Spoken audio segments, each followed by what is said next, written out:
acceleration, vector, scalar, scalar.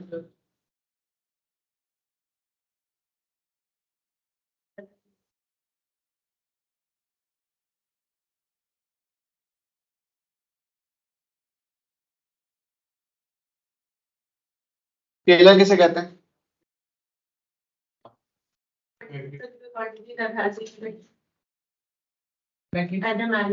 Physical quantity that has unit and magnitude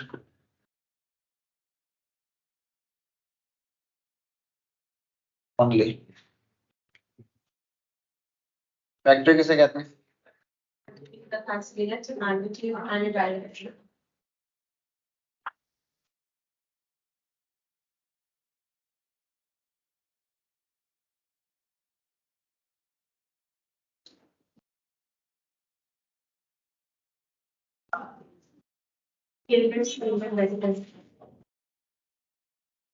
scalar,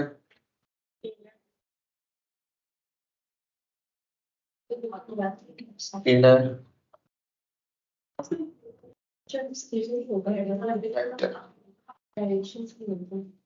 Question number 3. SI based unit of force kg ms minus 2. अगर SI unit पूछते तो Newton. आपने निकालना है SI based unit of, ये जो symbol लिखा हुआ है E, इसको सब्जेक्ट बना सकते हैं. E is equal to Q1 Q2 upon FR square. 4 पाई को हम क्या कर देंगे? कांस्टेंट है, नंबर है और उसका कोई यूनिट नहीं होता. क्यों क्या है इसमें? तो चार्ज जो होता है, आपको पता है चार्ज का यूनिट होता है AS, लेकिन ये दो चार्ज हैं, Q1 भी है Q2 भी है. तो मैं इसको कर दूंगा A square S square divided by F. Force का क्या लिखूं? AgM S minus 2 divide multiplied by R square. R is distance, meter square आ जाएगा. अब आप मुझे बताएं कि फाइनल इसका यूनिट क्या होगा? kg माइनस 1, ठीक है, m माइनस 3, s नीचे माइनस 2 है, ऊपर जाकर वो प्लस 2 हो जाएगा, तो हो जाएगा S4 और A2 A स्क्वायर. सही है.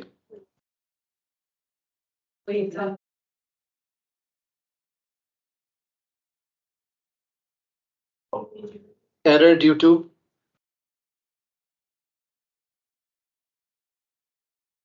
the fault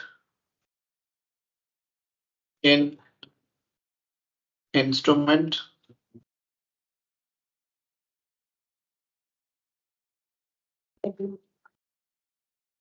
such as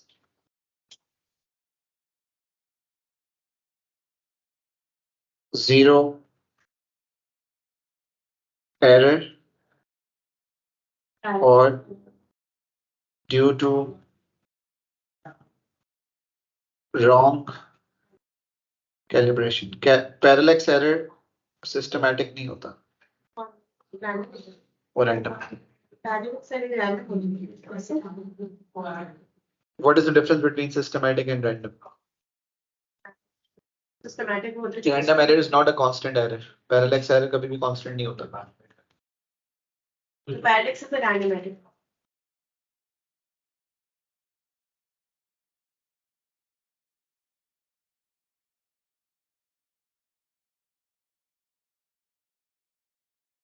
Error that affects range or precision.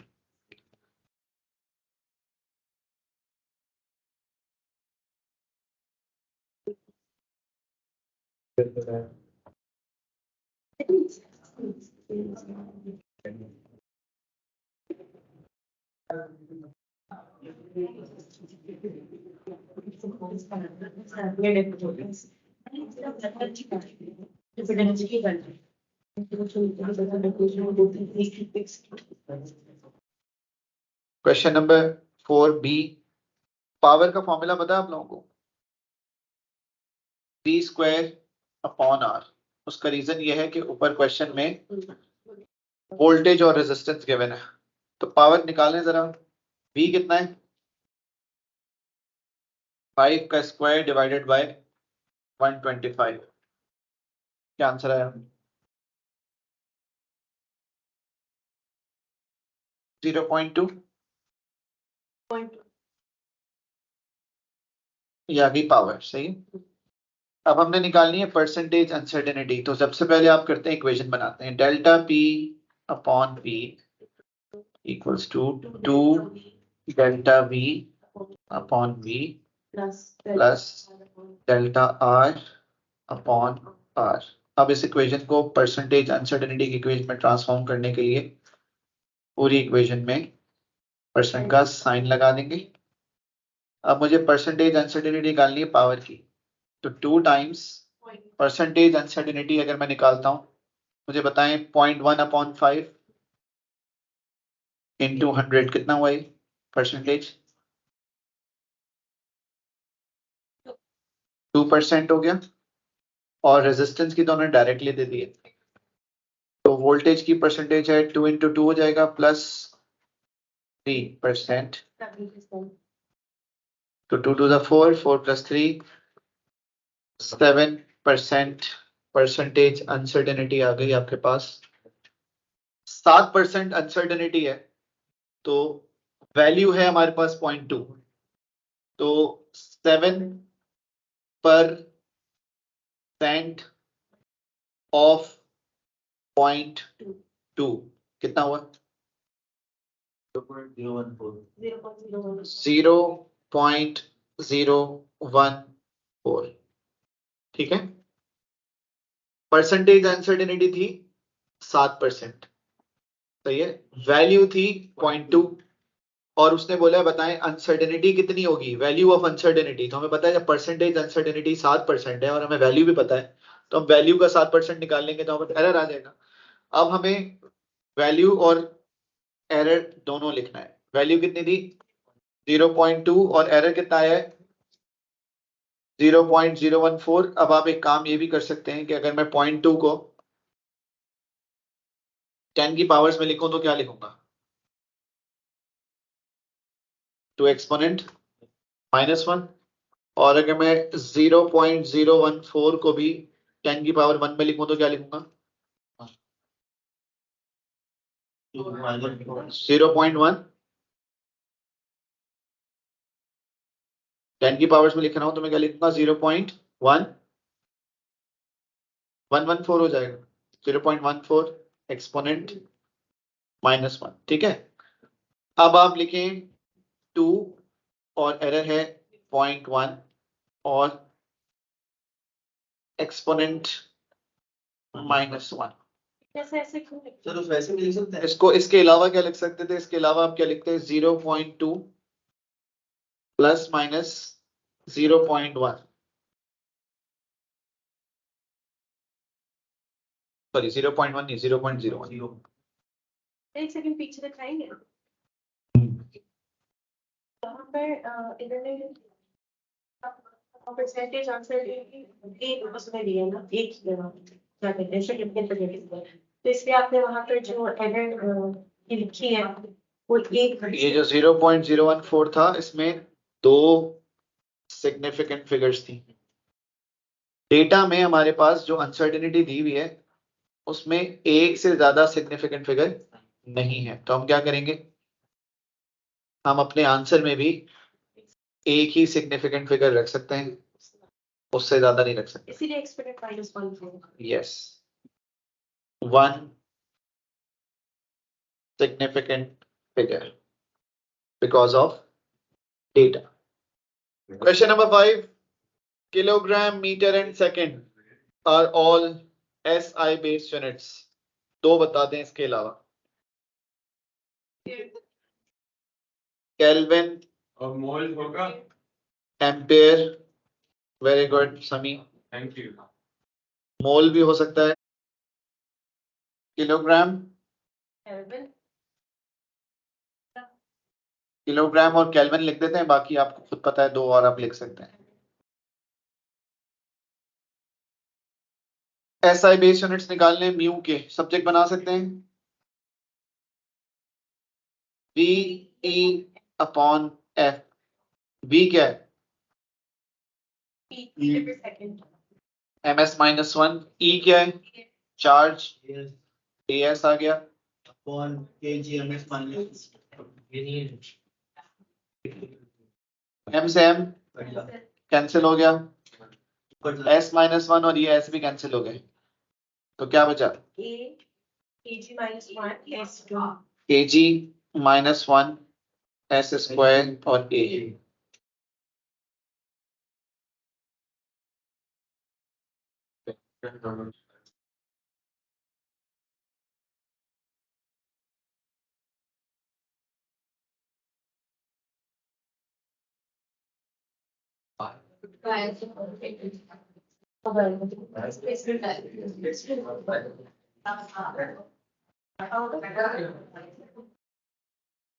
B स्क्वायर बी स्क्वायर कर देंगे तो बता रहा हूं ना बताओ ना, पहले बता देर लगाओगे तो कैसे बताओगे? 2 अपॉन बी वाला स्क्वायर। गलत जवाब। मुझे पता है 9 क्लास में करते हैं बच्चे।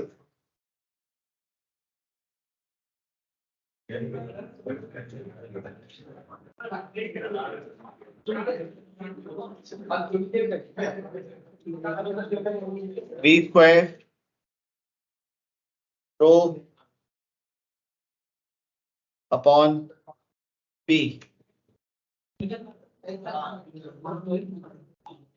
बताएं क्या आंसर आ रहा है?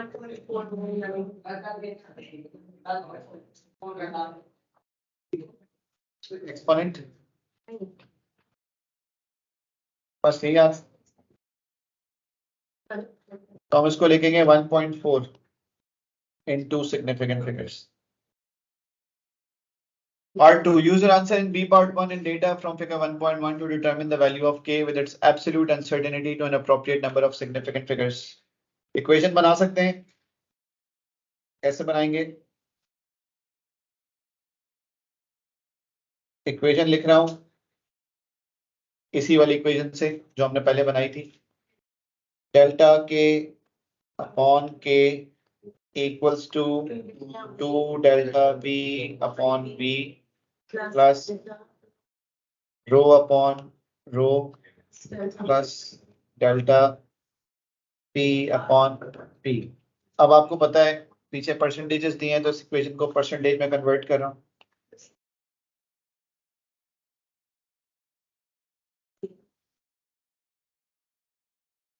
तो मुझे बताएं V की परसेंटेज कितनी दी है? 3 2 इंटू 3%। रो की कितनी दी है? 4% प्लस 2%। तो 2 3 6 6 प्लस 4 प्लस 2 12% हो गया। 12% आपके पास K की परसेंटेज अनसर्टेनिटी आई है, लेकिन हमें वैल्यू चाहिए। K की वैल्यू कितनी थी? 1.419, तो हम निकाल रहे हैं 12% ऑफ 1.419 क्या? 0.1702। अब मुझे बताएं K की वैल्यू है 1.4, मैं अनसर्टेनिटी कितनी लिखूं? 0.2। 0.17 क्यों नहीं लिख सकते? क्योंकि यहाँ पर जो सिग्निफिकेंट फिगर्स हैं वो 1 है। अगर यहाँ पर 2 होती तो हमें 0.17 लिख सकते थे, लेकिन हम लिखेंगे 0.2।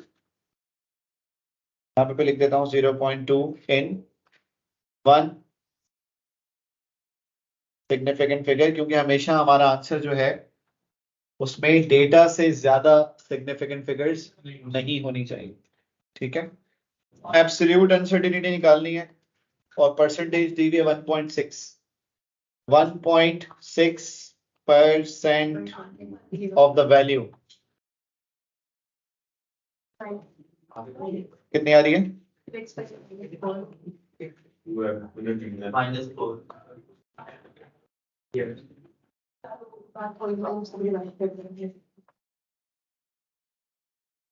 प्रेशर P निकालना है। P का फॉर्मूला दिया हुआ है 4 into W. What is W? 0.38 divided by pi d square. D कितना दिया है? बेटा ऊपर लिखा है 0.0125 का स्क्वायर। वैल्यू बता दें प्लीज, इस दफा आंसर ठीक दीजिएगा। 3096.5 3096.5 चेक करें, ये आंसर आ रहा है। इसको हम अगर राउंड ऑफ करते हैं तो क्या लिखेंगे? 3097.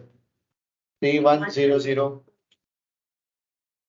अगर आपने लिखा 3097 तो कितने सिग्निफिकेंट फिगर्स हो गए? 4 हो गए। 3097 में 4 हो गए। आपके डेटा में 3 से ज्यादा नहीं है, कम से कम 2 हैं, ज्यादा से ज्यादा 3 है, और हम कोशिश करते हैं हमारे आंसर में कम वाली वैल्यू पर सिग्निफिकेंट फिगर है, तो हम 2 में दे रहे हैं। 3100 में 2 सिग्निफिकेंट फिगर्स हैं। पहले इक्वेशन बना सकते हैं। P is equal to 4W upon pi d square है ना। P is equal to 4 हटा दें, W pi हटा दें, d square, ये इक्वेशन बनेगी। इस इक्वेशन को अब मैं बना रहा हूँ अनसर्टेनिटी की इक्वेशन, तो ये delta P upon P delta W upon W 2 delta D upon 2 delta D upon D, सही है। अब मुझे डेल्टा P निकालना है। P की वैल्यू हमारे पास पता है नहीं पता? 3096.5 plus equals to delta W कितना है? 2.8%। तो क्या करें इसको? 2.8% लिख दो, ठीक है, प्लस 1.6%। अच्छा तो एक काम करते हैं, कंफ्यूजन हो जाए तो उससे अच्छा परसेंटेज पे ही काम कर लेते हैं, क्योंकि हमारे जैसा एक हर तरह का तो स्टूडेंट हमारे पास है। कोशिश करते हैं जरा टेंशन ना हो। यस, परसेंटेज W की कितनी दी हुई है? 2.8% प्लस डायमीटर की कितनी दी हुई है? कितने परसेंट हो गया ये? 6%. 3.2 प्लस 2.8 कितना हो गया? 6% ना। अब मुझे पता है कि 6% ऑफ 3096.5 क्या आंसर आया? 185.79. 185.7। इसमें कितने सिग्निफिकेंट फिगर्स हैं? इसमें 4 हैं। आपकी जो अनसर्टेनिटी है उसमें कितने सिग्निफिकेंट फिगर्स हैं? 2 हैं। तो हम क्या करेंगे इसको?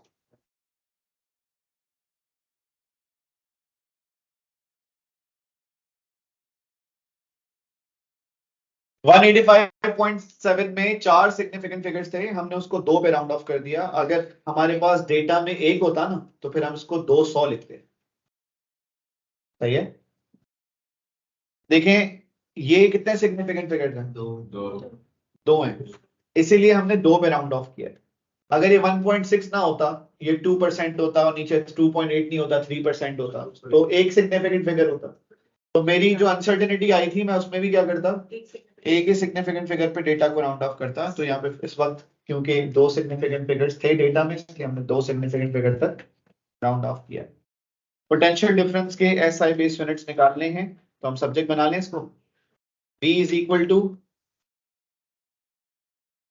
E upon Q। अब आप मुझे बताएं E क्या है? एनर्जी ना, kg m² S - 2 upon Yes. A S. ठीक है, इसको सॉल्व कर लें, सिंप्लीफाई कर लें इसको। kg square is minus 3 K G M square S minus 3 A minus 1।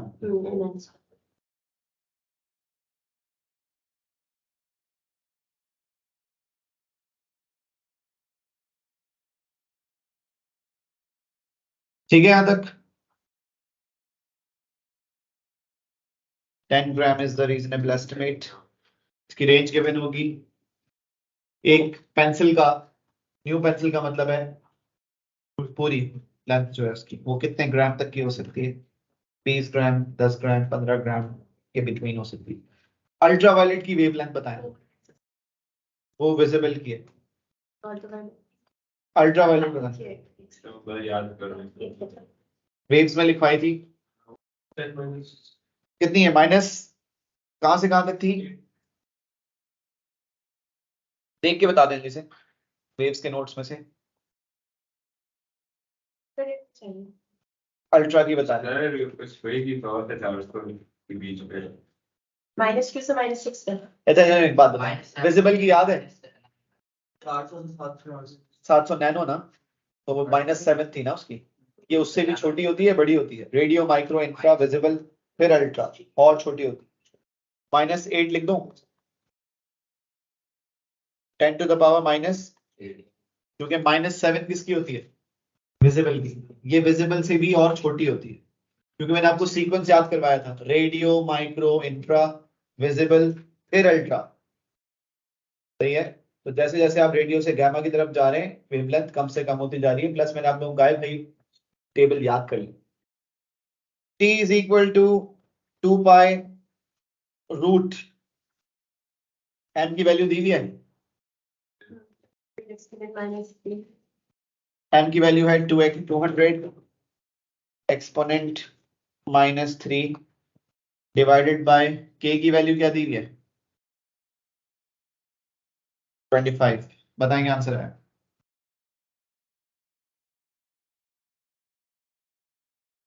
तो 0.56 0.56 यही है।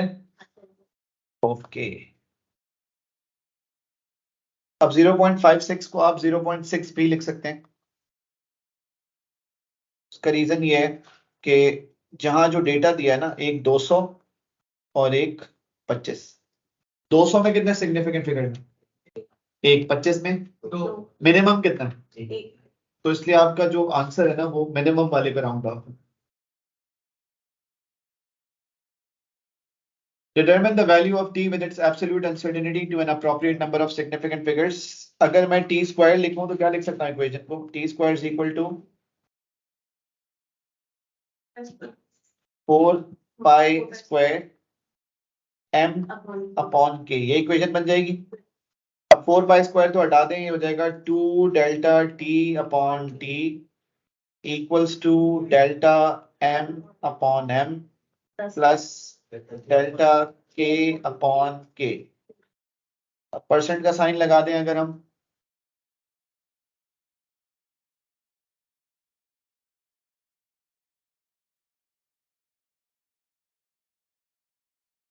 ठीक है। तो मुझे पहले कोई बताएगा जरा, ये परसेंटेज निकाल सकते हैं आप इसकी? 4/200 कितना होता है मल्टीप्लाइड बाय 100? 2% आ गया। ठीक है, तो हम लिखेंगे 2 times percentage uncertainty of time period is equal to mass की कितनी आ रही है? 2% प्लस 8%। ठीक है, 10% आ रहा है राइट साइड पर, तो percentage uncertainty in time period कितनी हो जाएगी? Is equal to 5%। अब आप क्या करेंगे? 5% निकाल लें। 5% ऑफ द वैल्यू, वैल्यू क्या है? 0.56। कितनी आ रही है? तो 0.6 प्लस माइनस 0.03 ये आपके पास वैल्यू विद अनसर्टेनिटी है।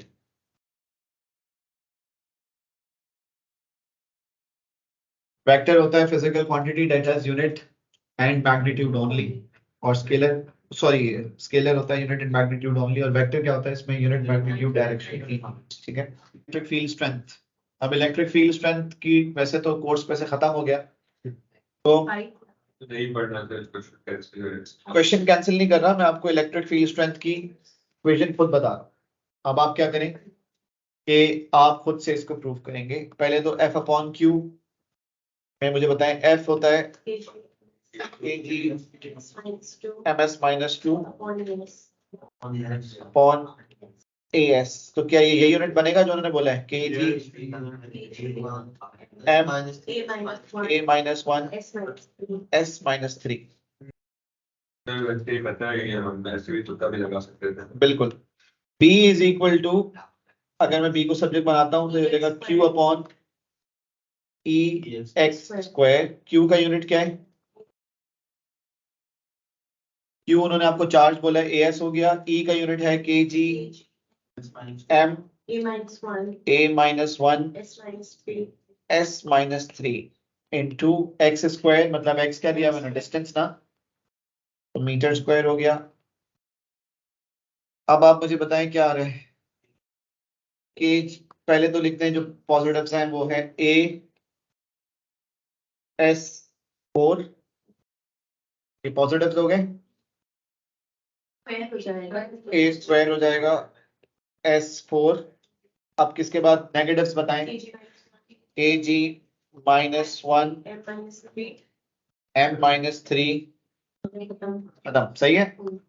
तो a square s 4 kg minus 1 m minus 3।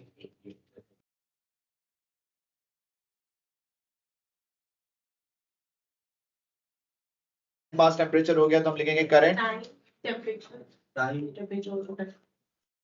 Time amount of substance और ल्यूमिनस इंटेंसिटी, ये आप लोग लिख सकते हैं। Calculate the value of G, G हो गया 4 पाई स्क्वायर, L की वैल्यू कितनी है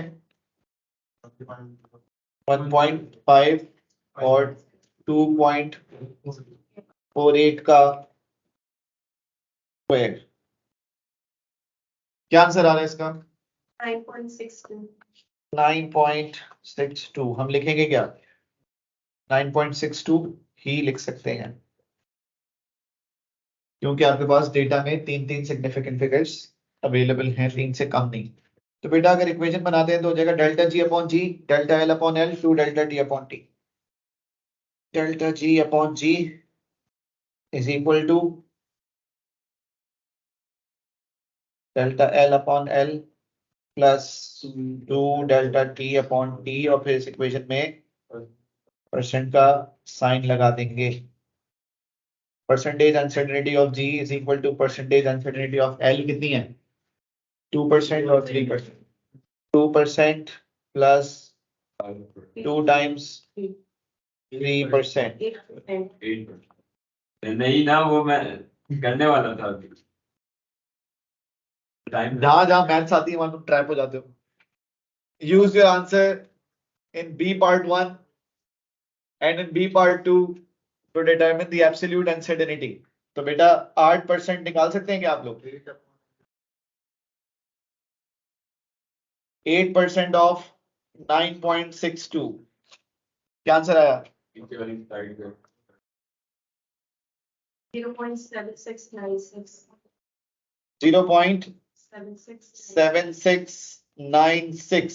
अब देखिए बेटा आपके पास जो डेटा है उसमें सिग्निफिकेंट फिगर्स अनसर्टेनिटी में एक एक हैं, तो हम इसको 0.8 लिख देंगे।